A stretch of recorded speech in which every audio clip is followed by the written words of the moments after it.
The time I got the most excited was working on tracking of the Venus balloon. I can remember being in the control room and looking at the screen and waiting for the blip to come, waiting for the blip to come. And then when it came, I actually jumped up and down. I started in '57. I don't even want to count anymore. But I started 2 days before Explorer 1 was launched. I went to school to learn how to be an artist so I could be an architect, because I thought I could do all the engineering part of architecture, but I didn't know how to do the art part. And I got a scholarship to a school that taught art. So I went there, but it turns out you can't learn art. So when I left school, I went to work looking at engineering companies. So I applied at Convair in Pomona, and they asked me if I liked numbers. And I said, oh yeah, I like numbers a lot better than letters.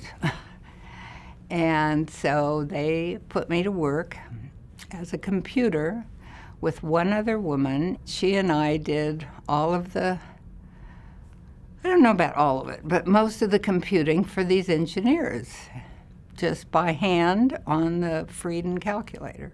When I got married, my husband suggested I look at JPL because it was much closer to where we were living, and they needed a computer too.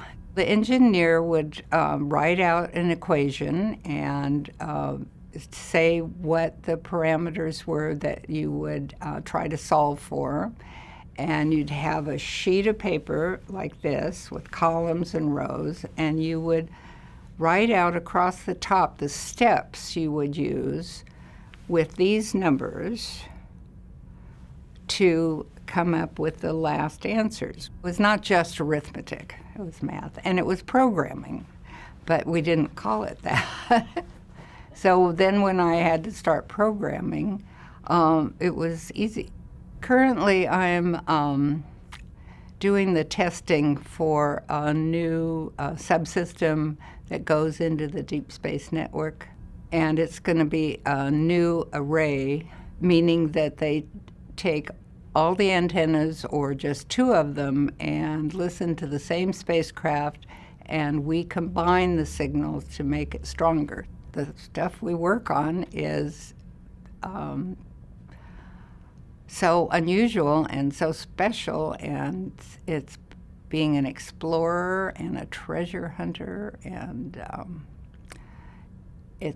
I think it's very important to respect and think you're doing something worthwhile, and certainly what we do is worthwhile.